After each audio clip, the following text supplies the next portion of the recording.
Hello guys, सभी का welcome है वाईडी के एडिटोरियल क्लास में। मेरा नाम है अमन बहल। एक गवर्नमेंट सर्वेंट हूँ मैं सेंट्रल गवर्नमेंट में, और इन क्लासेस के जरिए आपको बताता हूँ हिंदी मीडियम का स्टूडेंट होने के बावजूद भी आप इंग्लिश को कैसे अप्रोच करें कि बैंक और एसएससी के हर एग्ज़ाम में आपको सफलता मिले। शुरू करेंगे अपने सेशन को। सुबह का सेकेंड आर्टिकल उठाएंगे, अवॉइडिंग ब्रेकडाउन इसका टाइटल है। यह आर्टिकल लिखा हुआ है, एक इकोनॉमिक आर्टिकल है, जीएसटी की काउंसिल मीट के ऊपर। डिटेल में देखेंगे क्या है। थोड़ा सा आपको मुश्किल लगेगा क्योंकि इकोनॉमिक है, लेकिन घबराना नहीं है, सही अंदाज में इसको अप्रोच करना है। और सही अंदाज वो है जिसमें आप ग्रामर और वोकैब को ट्रांसलेशन के साथ में लेकर के चलें। तो सारी ग्रामर और वोकैबलरी जो आज आप सीखोगे अगले आधे पौने घंटे में अप्लाई करना है इस क्विज़ पे। ये पहला क्विज़ है, थोड़ा मुश्किल है बैंक वालों के लिए खासकर, है ना। करेक्ट और मीनिंगफुल सेंटेंस को आपको चूज़ करना है। ये दूसरा क्विज़ मैं आपको दिखा रहा हूँ, ये सभी के लिए क्लोज टेस्ट का, सब लोग इसको एक ट्राई दें। चलिए शुरू करते हैं वीडियो को, आइए कुछ नया सीखते हैं।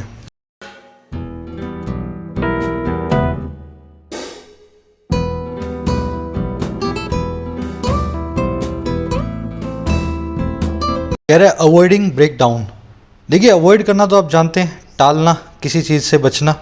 ब्रेक डाउन बड़ा ही कंफ्यूजिंग वर्ड है क्योंकि इसके कई सारे मीनिंग है। आप इसको, इसकी सोल को पकड़ो, ये वर्ड कहना क्या चाहता है। ब्रेक मतलब टूटना, डाउन मतलब नीचे। कोई चीज़ खड़ी है, अचानक से टूट करके नीचे गिर जाए, उसको कहते हैं ब्रेक डाउन। अब देखो इसको रियल लाइफ में कैसे यूज़ करते हैं। जो चीज़ नॉर्मल एक्टिविटी जिसकी चल रही हो ना, अगर वो रुक जाए, डिसरप्शन आ जाए, डिसकंटिन्यूस आ जाए, तो अपने बोलेंगे उसको ब्रेक डाउन आ गया है। जैसे कोई मशीन काम कर रही हो, उसमें ब्रेक डाउन आ गया, मतलब वो मशीन अब सही से काम नहीं करेगी। जैसे कोई रिश्ता हो, उसमें ब्रेक डाउन आ गया, है ना, मतलब वो रिश्ता अब टूट चुका है। व्यापार में ब्रेक डाउन आने का मतलब यही है, आपका व्यापार ठीक से नहीं चल रहा है, घाटे आपको लग रहे हैं। वैसे ही आपने नर्वस ब्रेकडाउन भी सुना होगा। जब आपकी नर्व्स का ब्रेकडाउन हो जाता है, आप डिप्रेशन में आ जाते हैं, उल्टी सीधी बातें करने लगते हैं, डॉक्टर की आपको ज़रूरत होती है। समझ गए ना। तो ब्रेक डाउन वर्ड को आप किसी भी कॉन्टेक्स्ट में यूज़ कर सकते हैं चीज़ों के ख़राब होने पर। कह रहे हैं अब हमें एक ब्रेक डाउन को अवॉइड करना है। और बात किसकी हो रही है? जीएसटी काउंसिल मीटिंग की। जीएसटी की जो काउंसिल है उसमें होने वाली अब जो अगली मीटिंग आएगी उस चीज़ की, है ना। अब डिटेल में क्या है हम आगे देखेंगे इसके टाइटल पैराग्राफ से। बट उससे पहले सब्सक्राइब कर लेना भाई, तुम्हारा ही परिवार है, तुम्हारा ही चैनल है, जितना ग्रो करने में हेल्प करोगे उतना अच्छा है। ये हमारा टेलीग्राम ग्रुप है ऑफिशियल वाईटी, हर पीडीएफ मिलेगी आपको यहाँ पे, साथ ही साथ आपको वीडियो का इंस्टेंट नोटिफिकेशन मिल जाएगा। ज्वाइन कर लें आज ही, है ना। 12,000 मेंबर्स हैं। इंस्टा पे भी हूँ मैं ऑफिशियल वाईटी के नाम से। आपकी करियर रिलेटेड कोई भी प्रॉब्लम हो, इंस्टा पे आप फॉलो करके मुझे मैसेज करके बताएं। मेंबरशिप रिलेटेड कोई भी क्वेरी हो, इंस्टाग्राम पे मुझे मैसेज करें। ऊपर एक वर्ड छूट गया था, काउंसिल। ये मैं आपको अच्छे से समझा देता हूँ क्योंकि दो वर्ड्स हमारे पास, एक है काउंसिल और एक है काउंसिल। बोलना लिखना एक जैसा ही ऑलमोस्ट, स्पेलिंग थोड़ी सी डिफरेंट है। काउंसिल है एक असेंबली या मीटिंग, एक सभा को कहते हैं काउंसिल, है ना। कमेटी को कहते हैं काउंसिल। और काउंसिल एक नाउन भी है और एक वर्ब भी है। इसका मतलब होता है या तो सलाह नाउन फॉर्म में, या वर्ब फॉर्म में सलाह देना, है ना, किसी को एडवाइस करना। तो ये दोनों अलग वर्ड्स हैं, स्पेलिंग के हिसाब से इनको अलग अलग मीनिंग आपको लगाना है। काउंसिल या council after action is like rain after harvest. Action के बाद जो काउंसिल है, काम होने के बाद जो सलाह है, वो बिल्कुल वैसी ही है जैसे फसल कटने के बाद बारिश, है ना। ये एक प्रोवर्ब है इंग्लिश में, काम हो गया अब क्या सलाह दे रहे हो। अब देखो सलाह की बात हो रही है, एक नाउन चाहिए, नाउन आएगा काउंसिल। ये काउंसिल मत लगाया ना, इसका मतलब होता है एक कमेटी। समझ गए ना, एक्शन के बाद कमेटी नहीं, एक्शन के बाद सलाह। द यूएन सिक्योरिटी काउंसिल या council will meet over this weekend. America की सिक्योरिटी काउंसिल जो है, यूनाइटेड नेशंस की, संयुक्त राष्ट्र संघ की, ये मीट करेगी इस वीकेंड, इस सैटरडे संडे। अब ये बताओ ये सिक्योरिटी कौन सी होगी, काउंसिल होगी या काउंसिल होगी? बोलने में तो एक जैसे ही है ना। यहाँ पे मीटिंग की बात हो रही है, कमेटी की बात हो रही है, सिक्योरिटी काउंसिल, दो अलग वर्ड्स। चलिए अब टाइटल पैराग्राफ देख लेते हैं। कह the much delayed convening of the GST council comes at a critical juncture. कह रहा काफ़ी देरी से आने वाली, मच डिलेड। और क्या चीज़ भाई? जो कन्वीनिंग है, जो कॉन्फ्रेंस है, कन्वीन करना मतलब किसी चीज़ को मीट करवाना, मीटिंग बोल दो, इसको कॉन्फ्रेंस बोल दो। कह रहा बहुत देरी से होने वाली जो मीटिंग है ना, इस जीएसटी काउंसिल की, इस जीएसटी कमेटी की, ये आती है एक बहुत ही क्रिटिकल जंक्चर पे, एक बहुत ही गंभीर दोराहे पे। समझ गए ना, वर्ड्स में समझा दूंगा अभी। कन्वीनिंग जो मीटिंग है, ये आपका सब्जेक्ट है ब्लू कलर में। कम्स इसकी वर्ब है, सिंगुलर वर्ब पिंक कलर में। सबसे पहला काम आपको यही करना है, किसी भी सेंटेंस के अंदर, चाहे क्लोज टेस्ट कर रहे हो, चाहे PQRS कर रहे हो, चाहे RC कर रहे हो, हर सेंटेंस का सब्जेक्ट और वर्ब नेचुरली आपकी पकड़ में आना चाहिए। इसीलिए सब जगह आपको हर सेंटेंस में मैंने सब्जेक्ट वर्ब मार्क कर दिया है कलर देके, है ना। वर्ड्स देखो, जंक्चर, जंक्चर का मतलब होता है दोराहा तिराहा, जहाँ से चीज़ें मोड़ लेती हैं, इसीलिए जंक्चर को बोलते हैं हम टर्निंग पॉइंट। इसको इंटरसेक्शन भी बोलते हैं ना, क्रॉस रोड भी बोलते हैं, समझ गए ना, जहाँ से आप कहीं भी जा सकते हैं सही और गलत किसी भी रास्ते पे। तो अब क्रिटिकल जंक्चर ही है। अब मालूम नहीं है यहाँ से क्या होगा, कोरोना और भारत का। चलिए आगे बढ़ते हैं। एक समरी मैं आपको दे दूँ, किस बारे में लिखा हुआ आपको पता लगे। देखो समरी ये है कि जीएसटी की काउंसिल की मीटिंग होती है हर 2, 3, 4, 6 महीने से। इसका काम क्या होता है, जीएसटी की रेट्स को तय करना, पिछले 6 महीने में कितने हालात बदले और उस हिसाब से किस प्रोडक्ट पे कितना जीएसटी लगाना है, बढ़ाना है, घटाना है या हटाना है। तो ये जीएसटी काउंसिल का काम होता है। जीएसटी काउंसिल पिछले काफ़ी महीनों से नहीं बैठ पाई कोविड की वजह से। अब ये होने वाली है इसकी एक मीटिंग। हमारा आर्टिकल क्या कह रहा है, एक तो डिले होने की वजह से इस मीटिंग में बहुत झगड़े होंगे, इस मीटिंग में बहुत सारी चिंताएं हैं, बड़े बड़े मुद्दे हैं जिन पे बात करनी बाकी है। और दूसरा, ये मीटिंग क्रिटिकल जंक्चर पे आ रही है, बहुत ज़रूरी वक्त पे आ रही है, इससे बहुत आशाएं भी हैं। तो मिक्स्ड सी फीलिंग दिखा रहा है ना, होपफुल भी है और कंसर्न भी है इस मीटिंग में क्या होगा। तो आज की टोन भी आप ऐसी माने, होपफुल और कंसर्न, मिक्स्ड फीलिंग वाली टोन है, मिक्स सी फीलिंग्स आ रही हैं। शुरू कर लेते हैं। इंटरेस्टिंग आर्टिकल है, ध्यान से पढ़ें। मुझे बहुत सारे मैसेज मिलते हैं रोज़, है ना, जैसे मैसेज मैंने आपको पहले भी दिखाया था, सर शुरू कहाँ से करें, हमें तो समझ ही नहीं आ रहा, कितनी सारी वीडियोज़ हैं। देखो सबसे पहले तुम्हें देखना है इस प्लेलिस्ट को, होम पेज पे पहुंचो और ये रखी हुई है कंप्लीट इंग्लिश ग्रामर की। इसको देखने के बाद ही मुझसे कोई सवाल करो कि सर मेरी इंग्लिश क्यों कमज़ोर है। इंग्लिश इसलिए कमज़ोर है तेरी भाई, तेरी नींव नहीं बनी हुई। नींव बना ले, 15-20 दिन में 40 वीडियो देख करके बढ़िया से नोट्स बना, हर कॉन्सेप्ट को समझ। तो ये 40 वीडियो आपको करनी है पूरी। कुछ लोगों को ये सारी वीडियोस दिखाई नहीं दे रही हैं उनको, तो आपको एक ही काम करना है, वीडियो के टाइटल पे, इस प्लेलिस्ट के टाइटल पे आपको कर देना है क्लिक। सारी वीडियोस आपको 40 की 40 लाइन से दिखेंगी। पूरे मन से करो और फिर मुझे बताओ इंग्लिश कैसे तुम्हारा कमज़ोर सब्जेक्ट है। अब देखो इसी प्लेलिस्ट के नीचे आपको मिलेगी 2 प्लेलिस्ट और, एक एसएससी की, एक बैंक वालों की। ये पेड कंटेंट है लेकिन कहने भर का पेड है, नाम भर का। छोटा सा कंट्रीब्यूशन मैं इसका रखता हूँ। इसमें मैं आपको सिखाता हूँ पेपर को अप्रोच कैसे करना है प्रैक्टिकली। आप इन वीडियोस का फ़ायदा उठा सकते हैं। 50-60 वीडियोस दोनों में अलग अलग रखी हैं प्लेलिस्ट में। फ़ायदा उठाने के लिए आप मेंबर बने, ज्वाइन बटन पे प्रेस करके इस वीडियो को प्ले करना, यहाँ पे सब कुछ आपको सिखाया हुआ है। शुरू करें। कह रहा है after a gap of over 7 months the GST council will now meet on May 28th। FM या finance minister Nirmala Sitharaman announced last Saturday. कह रहे गैप के बाद, एक बहुत बड़े ब्रेक के बाद। और कितना भाई ब्रेक, 7 months का। कह रहा 7 महीने के बाद जो जीएसटी काउंसिल है ना, अब करेगी मीट, अब इसकी होगी मीटिंग 28 मई को। कह रहे कहने वाले कौन है, फाइनेंस मिनिस्टर निर्मला सीतारमन ने ये बात की अनाउंस पिछले सैटरडे को, पिछले शनिवार को। अब आ जाओ सेंटेंस पे देखने वाली चीज़ें। सिंपल सेंटेंस है, जीएसटी काउंसिल मिलेगी मई 28 को, अनाउंस कर दिया है फाइनेंस मिनिस्टर ने। काउंसिल की वर्ब है will now meet, future tense में। निर्मला सीतारमन की वर्ब है अनाउंस्ड। अब 2 चीज़ें देखने वाली है इसमें, मैं आपसे ही पूछ लेता हूँ, आपका भी थोड़ा सा एक्सरसाइज हो जाएगा। फाइनेंस मिनिस्टर के आगे द क्यों नहीं लगाया, पीएम के आगे लगता है, डिफेंस मिनिस्टर के आगे लगता है, तो फाइनेंस मिनिस्टर से क्या दुश्मनी पड़ गई, क्यों नहीं लगाया इनके आगे, पहली चीज़। दूसरा, सैटरडे से पहले ऑन क्यों नहीं लगा। बहुत ही सिंपल से क्वेश्चन है, रोज़ अगर आप आर्टिकल मेरे साथ पढ़ते हो तो ये कॉन्सेप्ट आपके टिप्स पे होने चाहिए, फिंगर्स की, है ना। सैटरडे के पहले ऑन क्यों नहीं लगा, डालना कमेंट्स में। चलो आगे बढ़ते हैं, जिनको नहीं पता वो कमेंट्स में पढ़ना। कह रहे that the council expected to meet every quarter has taken possibly the longest pause in its functioning does not set a good precedent। कह रहे दैट, ये बात की, जब भी दैट से सेंटेंस शुरू हो और उसके बाद में कोई नाउन रखा हो, समझ लेना वो दैट जो है बोल रहा है ये बात की। कह रहे ये बात की, ये जो काउंसिल है जो कि एक्सपेक्टेड थी कि मीट करेगी हर क्वार्टर में, जाकर के मीटिंग करेगी हर तिमाही में। कह रहे इसने ले लिया है सबसे ज़्यादा लॉन्गेस्ट पॉज को, पॉसिबली आज तक का सबसे बड़ा विराम को, ब्रेक को, और किस में, इसकी फंक्शनिंग में, इसके काम करने के तरीके में। कह रहे ये बात जो है ना कि इसने ऐसा काम किया है, कह रहे ये बात जो है ना नहीं सेट करती है एक अच्छी मिसाल। समझ गए। देखो दैट की वर्ब है डज नॉट सेट, इसीलिए बोलता हूँ सब्जेक्ट वर्ब पकड़ना बहुत जो है ना क्रिटिकल है आपके लिए। अगर इसकी वर्ब ये नहीं बनाई तो सेंटेंस आपके समझ नहीं आएगा हुआ क्या है ना। काउंसिल की वर्ब होगी has taken, present perfect tense में। एक्सपेक्टेड एक पार्टिसिपल है, वो वाली काउंसिल जिससे आशा थी, वर्ब की थर्ड फॉर्म अकेले आ जाए अचानक से तो पार्टिसिपल यानी एडजेक्टिव का काम करती है। प्रेसिडेंट का मतलब होता है मिसाल, आइडियल एग्जाम्पल। इसके लिए 2 बहुत अच्छे वर्ड्स हमारे पास, पैराडाइम और पैरागॉन। पैराडाइम और पैरागॉन, ये पैरागॉन वर्ड आपने बहुत बार सुना होगा, पैरागॉन की चप्पल भी आती है, अच्छी मिसाल को बोलते हैं पैरागॉन।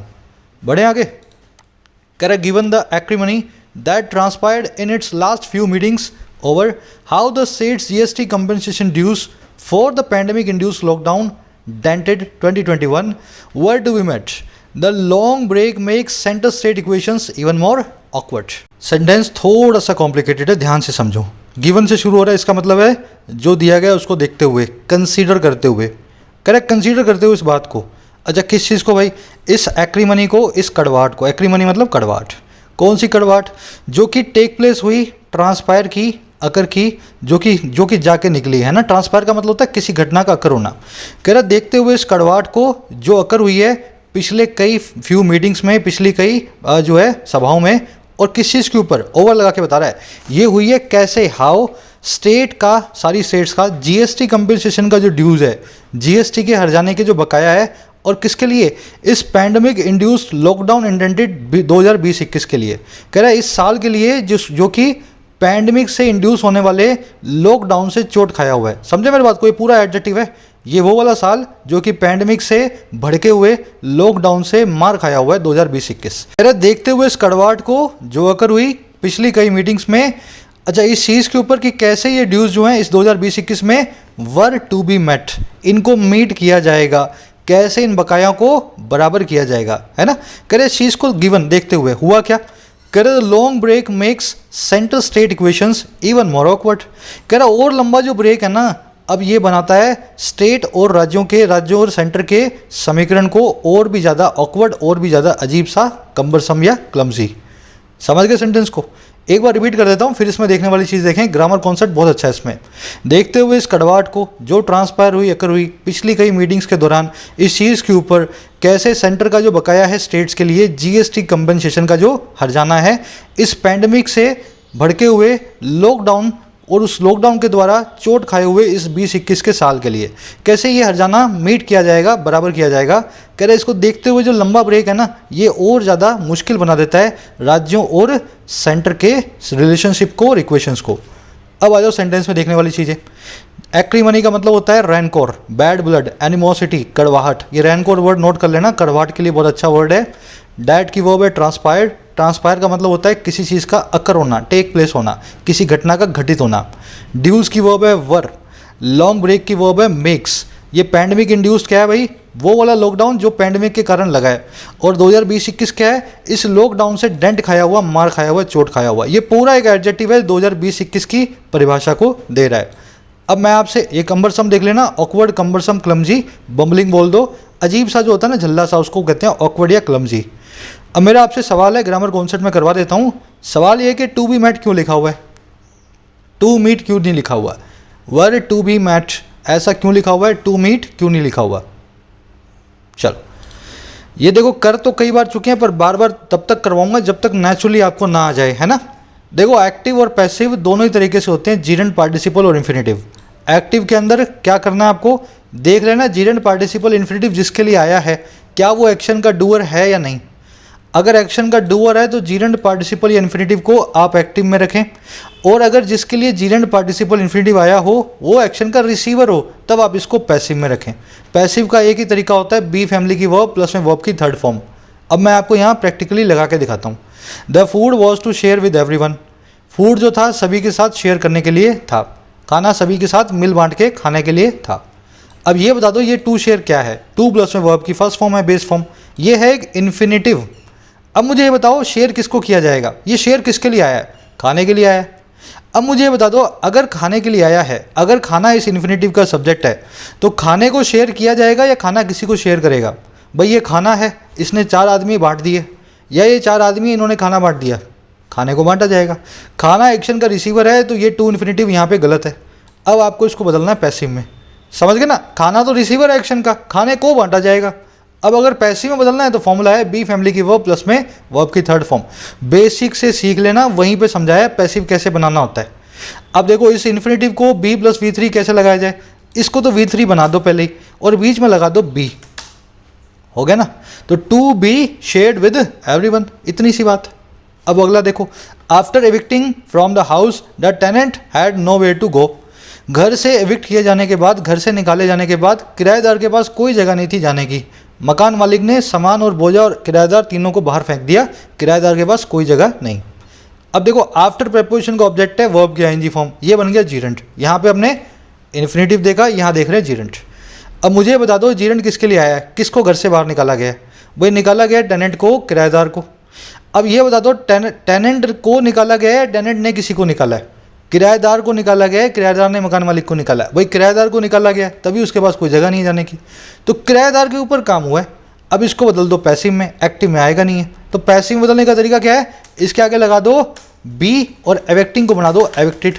लेकिन गलती क्या है, आफ्टर के बाद में वर्ब की आईएनजी फॉर्म आती है, तो वर्ब की आईएनजी फॉर्म बी फैमिली में होती है बीइंग। आपको तो बी फैमिली की जो भी वर्ब सूट करे वो लगानी है। बी यहाँ नहीं आ सकता, आफ्टर के बाद में वर्ब की एनजी फॉर्म आएगी प्रेपोजिशन के बाद। तो after being evicted from the house the tenant had nowhere to go. Discriminating on the basis of gender Shalini resigned from the job. Discriminate होने के बाद में, भेदभाव होने के बाद में जेंडर के ऊपर उसके जो है जेंडर समझते हो ना, तो शालिनी ने रिज़ाइन कर दिया जॉब से। उसको लगा भी मैं फीमेल हूँ, इस वजह से मुझे जॉब में प्रमोशन नहीं मिल रहे हैं, उसने रिज़ाइन कर दिया। अब ये बताओ ये पार्टिसिपल किसके लिए आया है? शालिनी के लिए आया है। शालिनी को डिस्क्रिमिनेट किया गया, शालिनी के साथ भेदभाव हुआ, या शालिनी ने किसी के साथ भेदभाव किया? भाई शालिनी के साथ हुआ है तभी शालिनी गई है छोड़ के। अगर ऐसा है तो इसको बदल दो पार्टिसिपल को परफेक्ट में। मैं यहाँ पे लगा दूंगा डिस्क्रिमिनेटिंग की जगह डिस्क्रिमिनेटेड, और आगे लगा दूंगा वर्ब के आईएनजी फॉर्म, क्योंकि पार्टिसिपल यही होता है बीइंग। तो being discriminated on the base of gender Shalini resigned from the job. समझ गए? चलो ज़्यादा जानकारी के लिए बेसिक देख लो, वहाँ से आपका बेस बनेगा। यहाँ पे किया करो प्रैक्टिस। अब आगे बढ़ते हैं। Kerala states later reluctantly agreed to the centre's proposal to raise ₹1.1 lakh crore of GST recompense dues through special market borrowings after the finance ministry backed off from insisting that states raise their these loans directly। अब हुआ क्या इसमें, झगड़ा का है? कह रहे states जो है ना रिलक्टेंटली एग्री हो गई। रिलक्टेंटली का मतलब है मजबूरी में, मन से नहीं हुई हैं, कोई चारा बचा नहीं था तो चलो लास्ट में बोल दिया मान लेते हैं ना, ऐसा करके। तो कह रहे स्टेट जो है मजबूरी में एग्री हो गई सेंटर के उस प्रपोजल के सामने, ऑफर के सामने, जो था रेज करने का इतने रुपए को, और किस चीज़ के? जीएसटी रिकम्पेंस की ड्यूज़ को। ये एक ड्यूज़ होती हैं जो सेंटर स्टेट्स को देता है जीएसटी रिकम्पेंस के नाम पे। जीएसटी में स्टेट्स को जो नुकसान हुआ है ना उसके हर जाने के नाम पे। और अच्छा ये रेज कैसे करना है? स्पेशल मार्केट बोरोविंग्स के हिसाब से। ये एक इंस्ट्रूमेंट होता है जिसमें सरकार बाजार में कोई चीज़ निकालती है, हम लोग पैसा देकर के उसको खरीदते हैं, बाद में सरकार हमें ब्याज के साथ जो है पैसा वापस करती है। Special market borrowings. कह रहा स्टेट्स जो है बाद में मजबूरी में इस काम को करने के लिए अग्री हो गई। अच्छा कब हुआ है काम? कह रहे जब फाइनेंस मिनिस्ट्री जो है बैक ऑफ किया, फाइनेंस मिनिस्ट्री जो है पीछे हट गई अपनी बात से, और वो बात थी इंसिस्ट करने वाली, जोर देने वाली, मजबूर करने वाली इन्हीं स्टेट्स को कि ये रेज करें इन लोन्स को, ये इकट्ठा करें इन पैसों को डायरेक्टली, बिल्कुल सीधे सीधे। तो पहले फाइनेंस मिनिस्ट्री ने बोला भाई हमसे ले लो लोन, स्टेट्स ने बोला तुमसे कैसे ले लें, तुमसे तो पैसे आने हैं। तो इन्होंने बोला पैसे हमारे पास है नहीं, कोरोना चल रहा है, सारे पैसे वहाँ लग गए।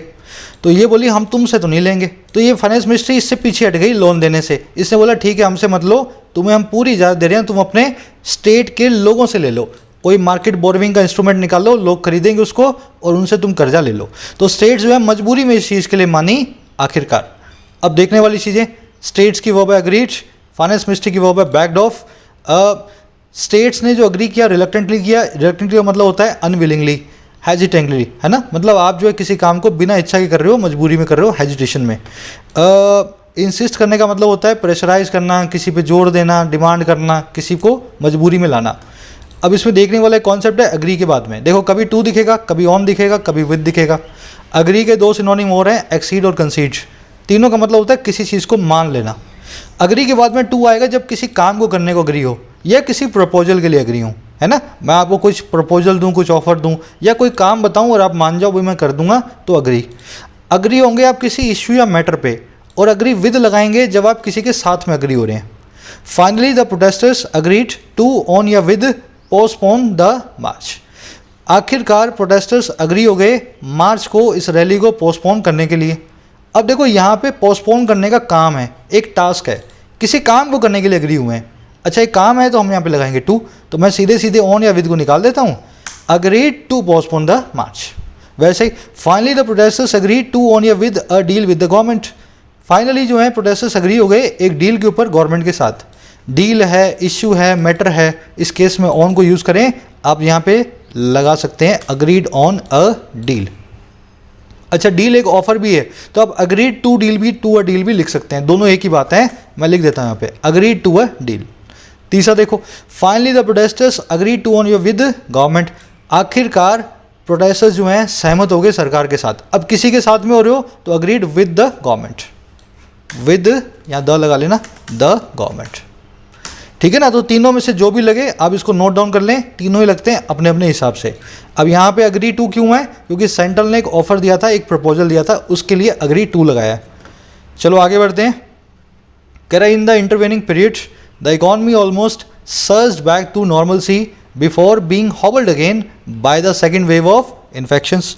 कह रहा है इसी बीच इंटरवीनिंग पीरियड में, है ना, इंटरमीडिएट पीरियड में, कह रहे जो अर्थव्यवस्था है लगभग सर्ज कर गई, चढ़ गई बैक फिर से कहाँ पे, नॉर्मलसी की तरफ, सामान्य हालातों की तरफ, है ना। अर्थव्यवस्था ऊपर आई और सामान्य हालातों पे आकर के स्थिर हो गई इसी बीच। और इससे पहले किससे पहले काम हुआ, इससे पहले कि ये फिर से हॉबल होती, फिर से ये अपाइज बनाई जाती अगेन, फिर एक बार दूसरी लहर के द्वारा इन्फेक्शंस की कोविड-19 के। तो इसी बीच में इकॉनमी सही होगी इंटरवीनिंग पीरियड में। लेकिन इसके बिल्कुल बाद में क्या हुआ, हाथों हाथ सेकंड वेव आते ही फिर से इकॉनमी जो है हॉबल हो गई है, अपाइज हो गई है। समझ गए। इंटरवीनिंग का मतलब होता है इंटरमीडिएट, बीच वाला। इकॉनमी की वर्ब है सर्ज, सर्ज एक वर्ब है, इसका मतलब होता है ऊपर आना, इंक्रीज होना। नॉर्मलसी मतलब सामान्य हालात। बीइंग हॉबल्ड यहाँ पे अगेन क्या है, एक पैसिव जिरेंड है, बिफोर वर्ब का ऑब्जेक्ट है, बिफोर प्रेपोजिशन का। पैसिव क्यों लगाया, क्योंकि इकॉनमी को क्रिपल किया गया है, इकॉनमी को किसी ने अपाइज बनाया है, इस इन्फेक्शन ने। इकॉनमी ने किसी को अपाइज नहीं बनाया है ना, पैसिव जो ऊपर समझाया था। कह रहा है and unlike the first wave there is a greater onus on the states now to figure out everything. इतना ही पढ़ेंगे, लंबा सेंटेंस है। कह रहा है बिल्कुल उल्टा पहली वेव से, फर्स्ट वेव से बिल्कुल अनलाइक, अब एक बहुत बड़ा ऑनस है, बहुत बड़ी जिम्मेदारी है, बहुत बड़ी रिस्पॉन्सिबिलिटी है, किसके ऊपर, राज्यों के ऊपर, नाउ अभी, कि वो फिगर आउट करें, वो रास्ता खोजें हर चीज़ का, एवरीथिंग। फिगर आउट करने का मतलब होता है सोल्यूशन निकालना, रास्ता खोजना। अच्छा, कहाँ से कहाँ तक, किस किस का रास्ता खोजना भाई। From what mobility restrictions to put in place to vaccination sequencing and the bigger headache of sourcing enough vaccines from within और आउटसाइड इंडिया। अब हर चीज़ का रास्ता खोजना है इन स्टेट्स को। देखो यहाँ से लेकर के फ्रॉम मोबिलिटी रिस्ट्रिक्शंस जो पुट इन प्लेस करनी है, किस टाइप की, लॉकडाउन को। मोबिलिटी रिस्ट्रिक्शन का मतलब है आप कितने मोबाइल हो सकते हैं, कितना घूम फिर सकते हैं, कितनी पाबंदियाँ आपके ऊपर लगाई जाएँ। तो कह रहे कितनी पाबंदियों को घूमने फिरने की पुट करना है, रखना है इन प्लेस अपनी जगह पे। अच्छा, कहाँ तक ये लगाएंगे, ये सारी चीज़ें हैं यहाँ तक, वैक्सीन की सीक्वेंसी तक, किसको वैक्सीन पहले देनी है, बड़े को, बूढ़े को पहले, फिर बीमार को, फिर जवान को, फिर जो है इस तरह से, है ना, सीक्वेंस क्या बनाना है। और उससे ही बड़ी हेडेक जो है वैक्सीन को सोर्स कहाँ से करना है, लाना कहाँ से है पर्याप्त वैक्सीन को, इंडिया के अंदर से और इंडिया के बाहर से। तो पहली वेव में ये कोई तामझाम इनको नहीं करनी थी, सेकेंड वेव में सारा जिम्मा स्टेट्स का है, सेंटर का नहीं है। समझ गए। ऑनस का मतलब होता है जिम्मेदारी, रिस्पॉन्सिबिलिटी बोलते हैं। ऑन प्लस में अस, ऐसे ही बना है। ऑन मतलब ऊपर, अस मतलब हमारे, जो हमारे ऊपर है वही हमारी जिम्मेदारी है ना। फिगर आउट बता दिया, फ्रेजल वर्ब है, सोल्यूशन निकालना, रास्ता खोजना। सीक्वेंसिंग मतलब ऑर्डरिंग, किसको पहले किसको बाद में, और इसमें कुछ है नहीं। चलो आगे बढ़ते हैं। कह रहा अ काउंसिल मीटिंग बिफोर और after the union budget could have helped soothe states frayed nerves. कह रहे जो काउंसिल की मीटिंग है जो 7 महीने से नहीं हुई है, कह रहे ये चाहे तो पहले हो जाती या ये बाद में हो जाती, यूनियन बजट के इस साल के बजट के। कह रहे ये हेल्प कर सकती थी, इस तरह की मीटिंग मदद कर सकती थी सूद करने में स्टेट्स को। सूद करना मतलब किसी चीज़ को एलिविएट करना, किसी चीज़ की इंटेंसिटी को कम करना, आराम देना। तो ये हेल्प कर सकती थी इन स्टेट्स को शांत करने में, और इन स्टेट्स की फ्रेड नर्व्स को। फ्रेड नर्व्स का मतलब होता है आपकी फीलिंग ऑफ एंगर या अनोयंस। नर्व का मतलब होता है आप जानते हैं आपके शरीर की नसें, है ना। फ्रेड का मतलब होता है थकी हुई। जब आप थकी हुई नसों में होते हो ना, तो आप बहुत गुस्सा ऑलरेडी कर चुके होते हो, और अब और गुस्सा करने की आप में ताकत नहीं है, लेकिन गुस्सा अभी भी बहुत है। समझ गए ना। तो स्टेट्स इसी हालात में है, चीख चीख करके, चिल्ला चिल्ला करके थक गई हैं और अभी भी बहुत गुस्से में है। कह रहा अगर एक मीटिंग हो जाती तो ये सारा गुस्सा इनका शांत हो जाता, पर हुई नहीं। बढ़े आगे। मीटिंग की वर्ब कुड हैव हेल्प्ड, सूद आपको बता दिया।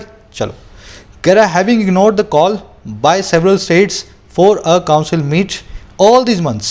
Citing the assembly polls, the center will now have to contend with a slight change in equations. अब बता रहा है सेंटर कितना पानी में है अब इस मीटिंग के अंदर जो होने वाली है। कह रहा है इग्नोर करने के बाद परफेक्ट पार्टिसिपल हैविंग इग्नोर्ड, कह रहा है दरकिनार करने के बाद उन कॉल्स को, उन सभी चीख पुकारों को, उन मांगों को जो आई थी बहुत सारी स्टेट से, और किसके लिए, काउंसिल के एक मीटिंग के लिए, 7 महीने से हुई नहीं। कह रहे ऑल दीज मंथ्स, इन सभी महीनों में, कह रहे इन सभी चीख पुकारों को इग्नोर कर चुकने के बाद, अच्छा कैसे इग्नोर किया, कह रहा साइड करते हुए, हवाला देते हुए असेंबली पोल्स का, विधानसभा चुनावों का। कह रहा इस काम के बाद है ना, अब सेंटर जो है अब उसको हैव टू करना ही पड़ेगा इस काम को। Has to, have to, had to बताते हैं आपकी मजबूरी को, तो सेंटर को फ्यूचर में करना ही पड़ेगा कंटेंट विद, सामना, कंटेंट विद करने का मतलब होता है निपटना, और किसके साथ, एक थोड़े से चेंज के साथ, इक्वेशंस में, रिलेशनशिप्स में, समझ गए ना। तो बहुत सारी कॉल्स को इग्नोर करने के बाद असेंबली पोल्स का हवाला करते हुए अब जाकर के सेंटर जब ये मीटिंग करने वाला है, अब इसको चेंज इन इक्वेशंस देखना पड़ेगा। सेंटर्स और स्टेट्स के, राज्यों के रिश्तों में थोड़ा परिवर्तन आ गया है, इक्वेशन बदल गई है, समझ गए। अब ये बताएगा आगे कैसे बदली है ना। अब देखो देखने वाली चीज़ें, सेंटर की वर्ब है विल हैव, है ना।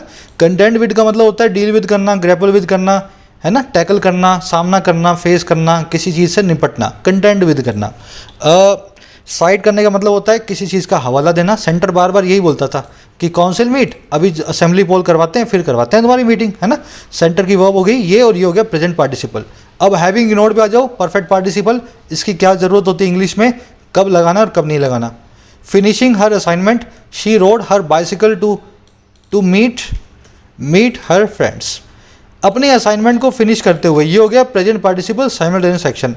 अपने असाइनमेंट को पूरा करते हुए उसने राइड किया अपनी बाइसिकल को अपने दोस्तों से मीट करने के लिए। भाई साइकिल चला रही है और हाथों हाथ असाइनमेंट को भी फिनिश कर रही है। अब ये पॉसिबल नहीं है ना, शक्तिमान ही कर सकता है ये, साइकिल भी चला ले और अपना जो है असाइनमेंट भी पूरा कर ले। अब दिक्कत क्या है, उसने पहले असाइनमेंट पूरी की है, फिर उसने बाइसाइकिल चलाई है। तो ये जो प्रेजेंट पार्टिसिपल है इसको बदल देना परफेक्ट में। परफेक्ट में बदलते ही क्या मतलब निकलेगा, पहले असाइनमेंट पूरी की, फिर बाइसाइकिल पे बैठी।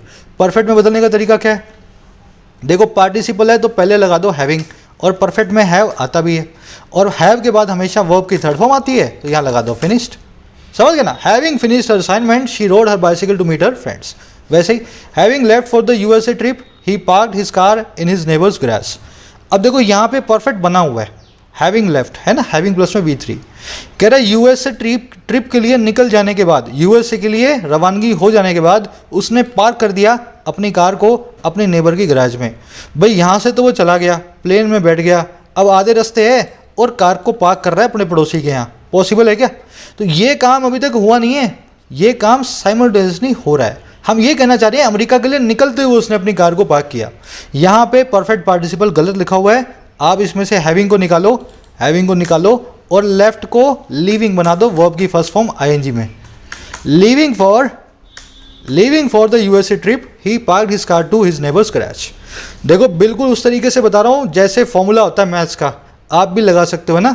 इंग्लिश मैं आसान बनाने की कोशिश कर रहा हूँ, लेकिन तब बनेगी जब इन चीज़ों का फोकस दोगे, सीखने की कोशिश करोगे। बढ़े आगे, चलो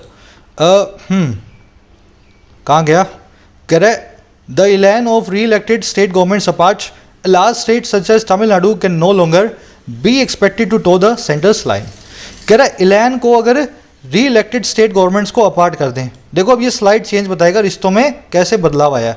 कह रहा है अगर जो इलेन है, इलेन का मतलब होता है एनिमेटेड स्पिरिट, आपके अंदर का खूब उत्साह, एंथुजियाज्म, जो खास करके जीत के बाद आता है ना, जीत के बाद। कह रहा है जीत के बाद आने वाला जो उत्साह है फिर से जीतने वाली स्टेट गवर्नमेंट्स का, कह रहा है उसको तो आप अलग कर ही दो, अपार्ट कर ही दो। कह रहा है एक लार्ज स्टेट जो है, एक बड़ी जो स्टेट है तमिलनाडु जैसी, अब उससे एक्सपेक्ट नहीं किया जा सकता, can no longer be expected कि वो सेंटर की लाइन को टो करे, सेंटर के फॉलो करे रूल्स, सेंटर ने जो कहा है उसको सख्ती से फॉलो करे। तो ऐसे आया है चेंज इन रिलेशन। जब इलेक्शन से पहले तमिलनाडु की सरकार से सेंटर बात करता था तो ये सरकार थोड़ा झुक के बात करती थी, क्योंकि इलेक्शन होने वाले थे, इसको पता नहीं था हम आएंगे पावर में या नहीं आएंगे। लेकिन जैसे ही सरकारें फिर से आ गई हैं, जैसे ममता बनर्जी की है ना, अब ये सरकारें सेंटर से अलग तरीके से बात करेंगी इस मीटिंग के अंदर, क्योंकि 5 साल का मैंडेट इनको मिल चुका है। और तमिलनाडु ऐसी स्टेट्स जो हैं वो इतनी बड़ी हैं, ना तो वो चाहें और ना चाह करके भी सेंटर के रूल्स को फॉलो कर पाएँ। समझ गए। अब देखने वाली चीज़ 11 वर्ड आपने देख लिया, जीत का उत्साह, ऑर्डर बोलते हैं इसको, एंथुसियाज्म बोल दो। लास्ट सेट की वर्ब है can be expected in passive voice. Toe the line एक इडियम है, इसका मतलब होता है रूल्स को फॉलो करना सबके साथ। कर there is much big ticket pending work on the council's plate, but from the state's perspective, it would be necessary to get clarity on the modalities for receiving rupees 63,000 crore GST compensation still due to them, along with this year's dues in a timely manner. कह रहा है एक बहुत बड़े बड़े big ticket pending work हैं। Big ticket का मतलब क्या होता है? बड़े लेवल के, ऐसे छोटे मोटे नहीं, है ना। जैसे बड़े मैच की बड़ी टिकट होती है, वैसे ही ऐसा वर्क जो बड़े लेवल का है।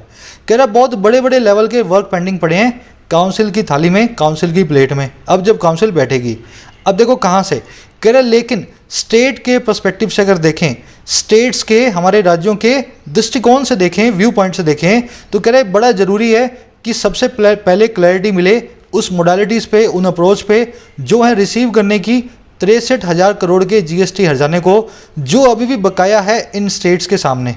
समझ गए ना, स्टेट्स को इतने पैसे सेंटर से लेने हैं। कह रहे अभी इस काउंसिल को बहुत बड़े बड़े काम करने हैं, लेकिन उससे पहले ज़रूरी काम ये है, स्टेट के अगर दृष्टिकोण से देखा जाए तो उनको बताएं कि 63,000 करोड़ उनको सेंटर कब देगा। अच्छा, और इसी के साथ साथ अलॉन्ग विद इस साल का जो बकाया होने वाला है, और ये सब का सब टाइमली मैनर में, वक्त पे। तो सबसे पहला काम स्टेट्स के अगर दृष्टिकोण से देखें तो इस काउंसिल को यही करना है। अब आ जाओ सेंटेंस पे देखने वाली चीज़ें। पेंडिंग वर्क की वर्ब है इज, वर्क एक अनकाउंटेबल नाउन होता है। ड्यू का मतलब होता है बकाया, मोडालिटी का मतलब होता है मेथड या अप्रोच, कैसे किसी काम को किया जाएगा। ये पर्सपेक्टिव प्रोस्पेक्टिव मैंने खबरी पे करवाया था 4-5 दिन पहले, देख लो फटाफट इन दोनों वर्ड्स में क्या फ़र्क है। पहला है पर्सपेक्टिव, देख लेना इसकी स्पेलिंग। दूसरा है प्रोस्पेक्टिव, बाकी सब कुछ सेम है ना, स्पेक्टिव। इसका मतलब होता है नज़रिया, और इसका मतलब होता है आशातीत, जिससे फ्यूचर में कुछ आशाएं हों जो एक्सपेक्टेड हो, है ना। The RBI has reduced interest rates on home loans to give encouragement to perspective या प्रोस्पेक्टिव होम बायर्स।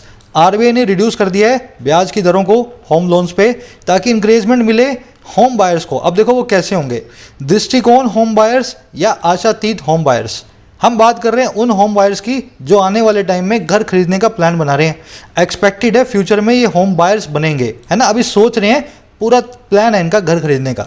तो मैं क्या करूँगा, यहाँ पे लगाऊंगा प्रोस्पेक्टिव को, इसको मैं स्पेलिंग सही कर देता हूँ। समझ गए ना। तो पर्सपेक्टिव और प्रोस्पेक्टिव में ये फ़र्क होता है, होम बायर्स आशातीत फ्यूचर वाले। चलो आगे बढ़ते हैं। ये ग्रामर ये जो कॉन्सेप्ट है आज के क्विज में यूज़ होगा। कह रहा cash flow visibility could help them gear up better be it for vaccines और सब्सिक्वेंट कोविड-19 वेव्स। कह रहा कैश फ्लो की अगर विजिबिलिटी मिल जाए, कैश मतलब नकदी, फ्लो मतलब बहना, विजिबिलिटी मतलब नज़र। कह रहा कितनी नकदी इनको मिलेगी अगर पहले से इनको साफ हो जाए, विजिबिलिटी मिल जाए कैश फ्लो की। तो कह रहा ये हेल्प करेगा कैश फ्लो विजिबिलिटी कि ये गियर अप करें, ये तैयार हो जाएं, रेडी करें अपने आप को और अच्छे तरीके से। कह रहा चाहे बात हो, बी इट का मतलब होता है चाहे बात हो वैक्सीन्स के लिए, फॉर वैक्सीन्स, और या फिर बात हो आने वाली कोविड-19 की वेव्स के लिए। तो इनको पता लगे ना कितना पैसा मिलेगा, उसी हिसाब से खर्चा करें, आने वाले टाइम के लिए तैयार हो। विजिबिलिटी की वर्ब है वुड हेल्प, गियर अप करना मतलब रेडी होना, गेट रेडी बोल दो। इसके लिए एक और फिजिकल वर्ब है ब्रेस फॉर, लेकिन ये नेगेटिव तरीके से यूज़ होती है। आप हमेशा ब्रेस फॉर करते हैं खराब चीज़ों के लिए, अच्छी चीज़ों के लिए ब्रेस फॉर नहीं करते हैं ना, तैयार नहीं होते हैं।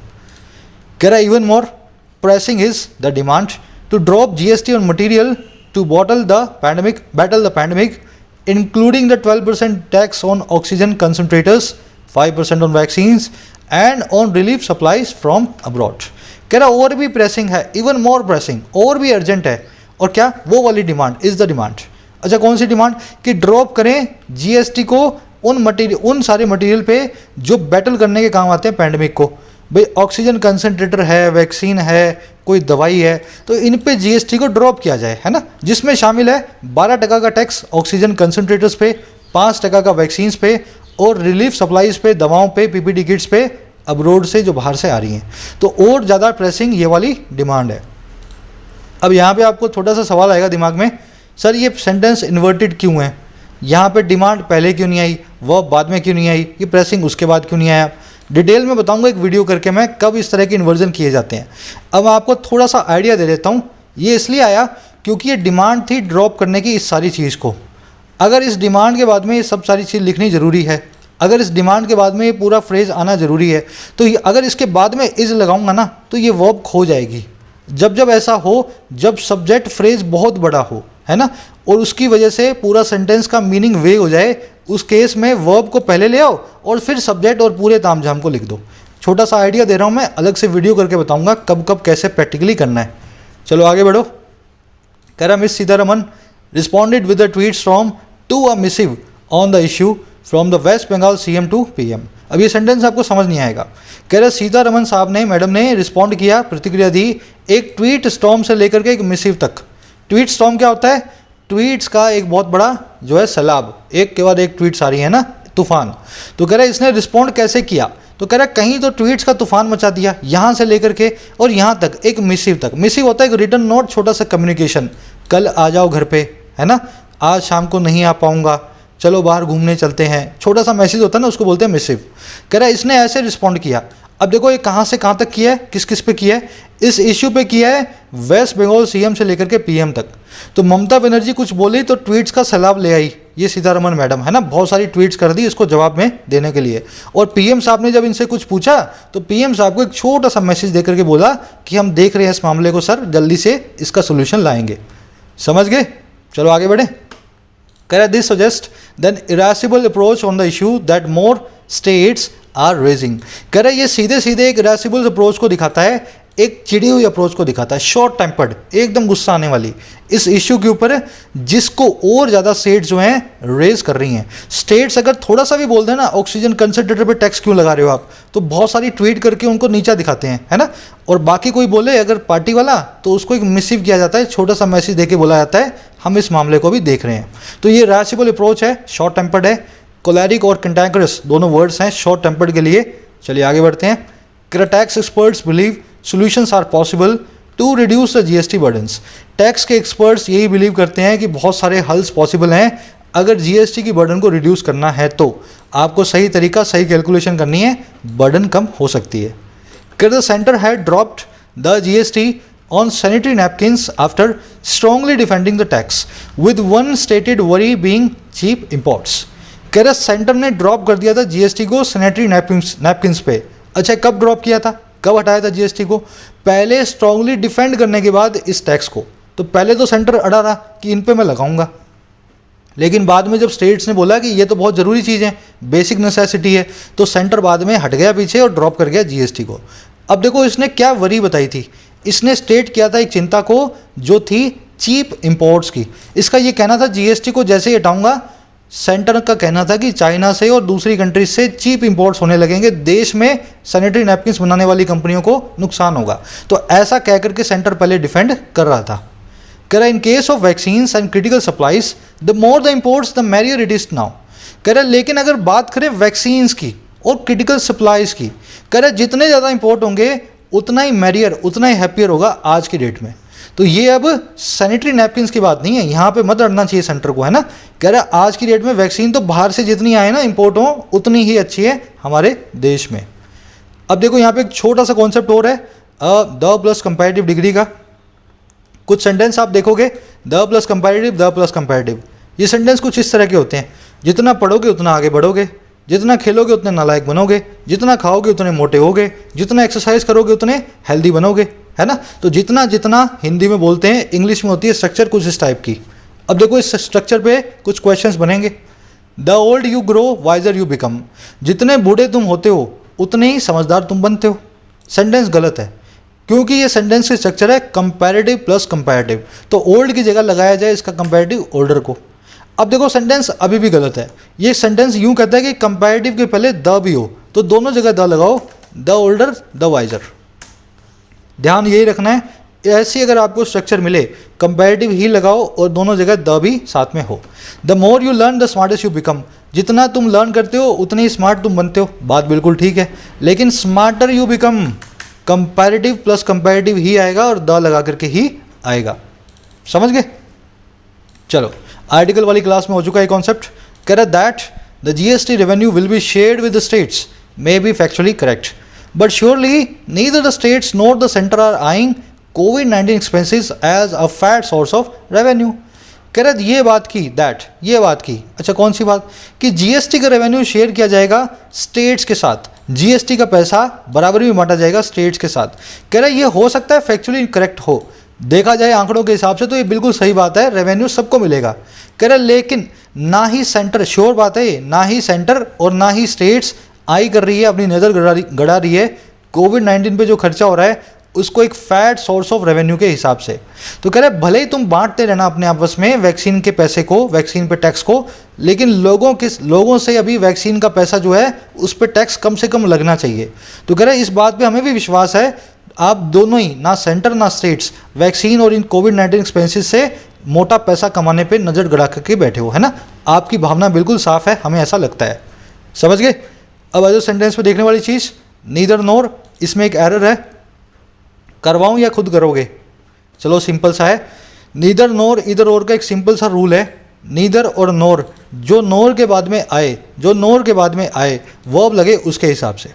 नीदर हार्डशिप नोर फेलियर ट्रबल या ट्रबल सिम, ना तो मुश्किलें ना नाकामयाबी उसको परेशान कर सकती हैं या करती हैं। नोर के बाद में क्या आ रहा है, फेलियर। फेलियर एक सिंगुलर नाउन है या अनकाउंटेबल नाउन मान लो, इसके लिए वर्ब सिंगुलर ही आएगी, तो मैं लिखूंगा ट्रबल सिम। पर यहाँ देखो neither hardships nor failure trouble या ट्रबल सिम, अब यहाँ पे क्या हो रहा है, हार्डशिप्स आ गया है। आपको लगेगा सर यहाँ पे मैं प्लूरल वर्ब लगा जाता हूँ, ध्यान तुम्हें यही देना है, नोर के बाद में जो आ रहा हो उसको देखना है, समझ गए। यहाँ पे अभी भी फेलियर आ रहा है, आप लिखेंगे यहाँ पे ट्रबल सिम। अब यहाँ देखो नीदर फेलियर नोर हार्डशिप्स, रूल यही कहता है नोर के बाद जो आ रहा है ना, इधर और या नीदर नोर में और या नोर के बाद जो आ रहा है वर्ब उसके हिसाब से, तो हार्डशिप्स के हिसाब से ट्रबल सिम। अब इस सेंटेंस को आप इंप्रूव कर सकते हो सेकंड वाले को, ध्यान दें जब भी दोनों में से एक प्लूरल हो एक सिंगुलर हो, एक प्लूरल हो एक सिंगुलर हो, तो प्लूरल वाले को बाद में प्रीफर करते हैं, सिंगुलर वाले को पहले प्रीफर करते हैं। तो इस सेंटेंस को अगर आपको सेंटेंस इंप्रूवमेंट में दिया जाए तो आप इसको चेंज करके फेलियर को पहले ले आओगे, हार्डशिप्स को नोर के बाद में जो है बाद में ले आओगे। हार्डशिप्स के साथ में यहाँ पे ट्रबल लगाना है क्योंकि प्लूरल नाउन है, प्लूरल वर्ब आएगी, समझ गए।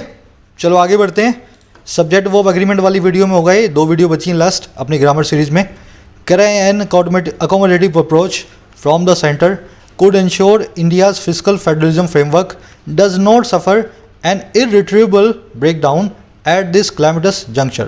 कह रहा है एक अकोमोडेटिव अप्रोच अगर आई, अकोमोडेटिव मतलब जो एडजस्टमेंट भरी हो, फ्रेंडली हो, कोऑपरेटिव हो, कह रहे एक सहयोग भरा अप्रोच जो है सहयोग भरी आई सेंटर की तरफ से, तो वो इंश्योर कर सकती है कि इंडिया का जो फेडरलिज्म फ्रेमवर्क है, फेडरलिज्म फ्रेमवर्क क्या होता है, संघवाद का ढांचा, स्टेट्स और सेंटर के बीच की जो रिश्ता है, कह रहा है ये सफ़र नहीं करे, ये ना सहे एक ऐसे ब्रेकडाउन को, एक ऐसी खराबी को जो इररिट्रीवेबल हो, जिसको आप फिर से रिवर्स ना कर पाओ, इतनी ख़राब हो जाए कि उसको फिर से दोबारा ला ही ना पाओ पुराने वाली कंडीशन में।